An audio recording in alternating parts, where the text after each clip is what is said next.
We know, what he didn't know then, what we know now, is that the Jewish people have seen off every single one of their enemies for millennia. They have outlived every single one of the enemies who've wished to destroy them, from Pharaoh to Hitler. And they will see this enemy off as well. And I say that with absolute certainty. What's up, YouTube? Hope you guys are feeling good. My name is Ellerio, and today I'm back with a video and check out with you guys. This is Douglas Murray. Treats UK Hamas supporters like ISIS supporters. This is going to be tough. You know how it goes, guys. We talk less and we react more. Let's check this out. I'm Douglas Murray, and it's a great pleasure to have been asked to join you this evening. I wanted to just mention a few things in the short time I have. First is just to mention this: I'm not Jewish myself. I happen to have not just some, but most of my best friends are Jews. But the reason I mention this is that all my adult life I've been surrounded by, or chosen to be surrounded by, Jews. And why should that be? In my secular moments, I'd say it's been luck or good fortune. In my more religious moments, I'd say it's a signal of God's grace, of the wild grace of God. Because for me, these friendships and what I've learned from them have been among the greatest blessings of my life. I've known Ashkenazi Jews and Sephardic Jews. I've known secular Jews, Orthodox Jews, ultra-Orthodox Jews, Chabadnik Jews, and even some Reform. All of these differences are of great importance to many of you and to all of the people who argue them. But they mattered not one jot to the terrorists who broke into Israel on Saturday. They didn't care whether they were killing secular Jews or religious Jews, voters for Likud or voters for Yesh Atid. They didn't care what the views were of the people they were killing, whether they were for or against recent judicial reforms in Israel, whether they were one of the few people who believe they don't know how to run the country, or whether they were one of the 8 million people who believe they do know how to run the country. All that the terrorists cared about was that their victims were Jews. That was it. They had to be Jews. I once asked Jonathan Sacks in private what he thought it meant to be a Jew, and he replied quite characteristically by quoting someone else. Specifically, he quoted his friend, the late great philosopher Isaiah Berlin. He said, Douglas, Isaiah once answered this question when he was asked by saying, to be a Jew is to have a sense of history. And I looked at Jonathan, I knew there was something more. He tilted his head. And I said, well, what do you think? He said, I think Isaiah was almost right. And I said, so what's your answer? He said, to be a Jew is to have a sense of memory. Now, memory can be a burden. For some people, an almost impossible burden. But it's also a blessing. Because if you as a people, you as individuals, know what went before, you know that the Jewish people have been here many times before, in many worse situations, and too many times to count. One of my favorite writers, Stefan Zweig, who my late friend George Weidenfeld, also of London, actually knew in London in the 1930s, both exiles from Vienna. Stefan Zweig, in 1938, in one of his last letters to Joseph Roth, who was soon to die himself in Paris, said from England this in a letter, 1938. He said, every morning I thank the Lord that I am free and in England. But I have an appetite for distant places again, and the desire to see the world in the round once more before it burns. Much as I adore Zweig, it seems imperative to me that we do not fall into the despondency or defeatism that Zweig expressed in that letter, however understandable it was. Because what we know, what he didn't know then, what we know now, is that the Jewish people have seen off every single one of their enemies for millennia. They have outlived every single one of the enemies who've wished to destroy them, from Pharaoh to Hitler. And they will see this enemy off as well. And I say that with absolute certainty. Correct. Now, what to do? May I make two suggestions? Firstly, it's always seemed to me that it is not the right of non-Israelis to tell the Israelis what to do. It is up to them to do what they need to do. In my view, all that people in the diaspora and their supporters can say is that they have our love, our support, and our solidarity in the weeks and months ahead. Whatever we can do to support them, we must do. But a second point, if I may. What we can do here in Britain is to keep our own house in order. And our own house in Britain is in disarray.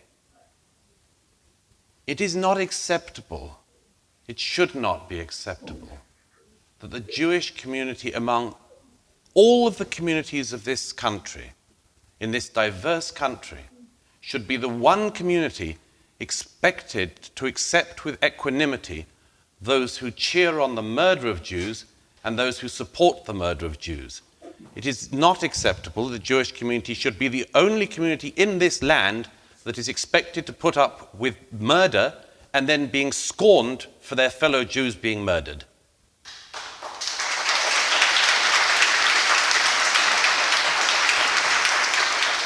No other community would accept this, and I beg you not to accept it either. I beg you not to accept it. I came back to London the other night and I hear the residue of the people outside the Israeli embassy. These people were not protesting against Israeli countermeasures. They hadn't even had any countermeasures.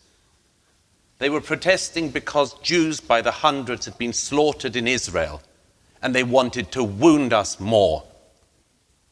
Well, they might try, but we should not accept that with equanimity. I've written in The Spectator tomorrow a demand on the Prime Minister and the Home Secretary that supporters of Hamas in the UK must be treated in exactly the same way as supporters of ISIS were.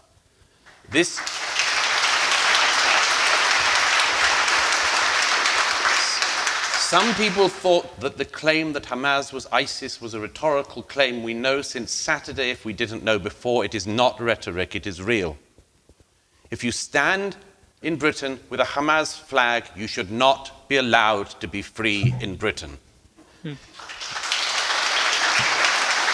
You should be arrested, have your citizenship withdrawn, your passport withdrawn. You should be deported, you should be sent to the Gaza and try your luck there. But you should not be given the right to insult and to taunt Jews after the death of Jews. It's intolerable and we should not tolerate it. Let me say one more thing, and it's the main thing I wanted to say to you tonight. That you're not alone. That you're not alone. The saddest thing I've heard in recent days have been the number of Jewish friends of mine who've said, in Israel and outside of Israel, it's always like this. We're always alone. And I just wanted to say that isn't the case. You know, you have, among other things, a Democrat president of the United States who so far has been so fully behind the Jewish state, it is very hard to see what better statement he could give. We have a conservative prime minister here in the UK, Rishi Sunak, who has been utterly supportive of the Israeli state to date.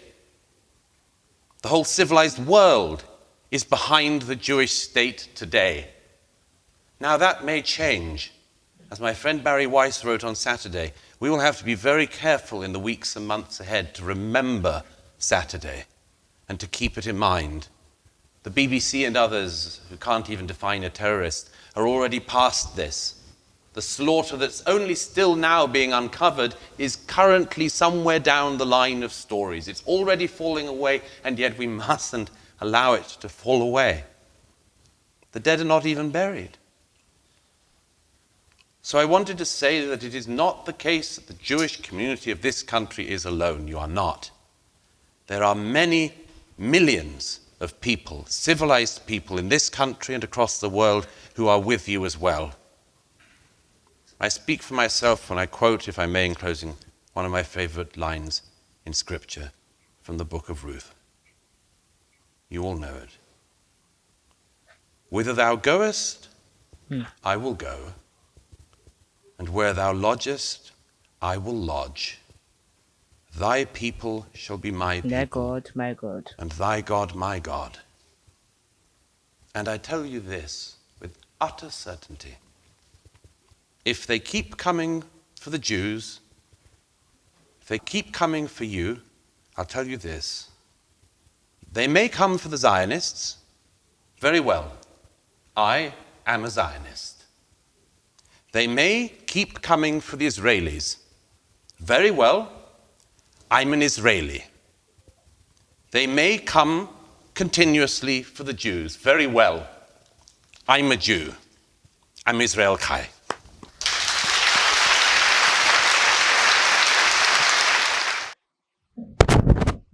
I love the speech that I just heard. This current war in Israel and Gaza is disheartening. I mean, the number of people that die on a daily is heartbreaking. Not just on the part of the Israelis, but on the part of the Gazas. It's heart-wrenching, if I'm to put it that way. I mean, so much bloodshed, all for what? Territory. It's not worth it. It really isn't. But back to this video. Douglas started by saying that he has a lot of Jewish friends. He's not Jewish himself, but he's had a chance to know the different sects of Jewish sects in Israel. I mean, I for one, I don't even remember all the names he mentioned because I really don't know much about the Jews other than what we see in the Bible. But he was able to list and mention some parts, and he said, yes, he knows all these things, but to their attackers, to the terrorists that came through their doors, they were just simply Jews. And they massacred them all. That is disheartening. Now, I think I key into where he said, anyone who mocks them, who throws it in their faces,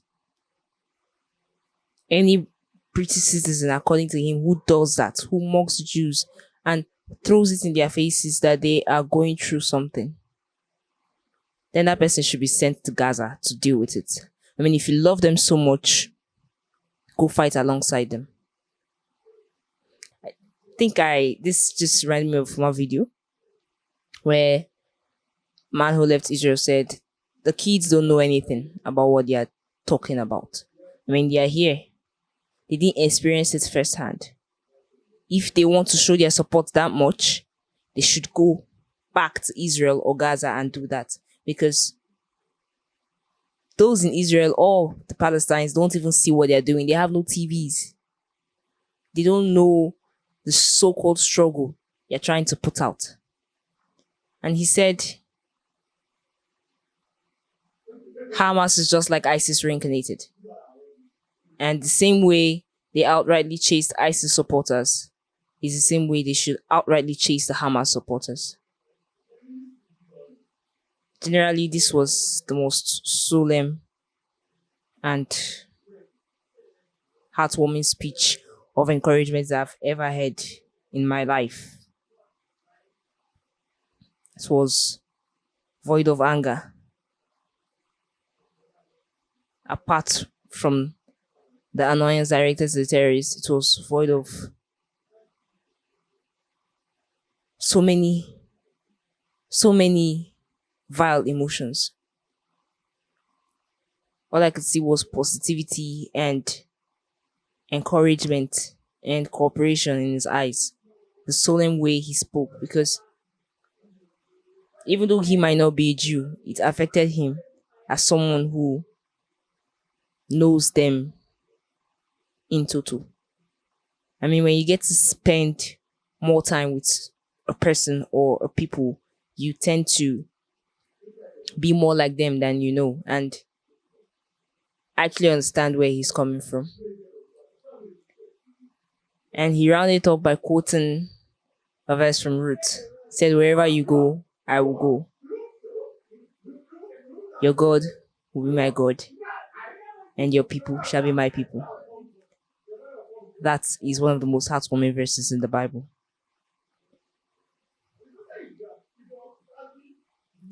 All I can say is this onslaught has to stop. It's it just has they just have to reach common ground, because the bloodshed is too much. It's getting out of hand. It's disheartening. Guys, tell us what you think about this video in the comment section, and leave a thumbs up at the end of this video.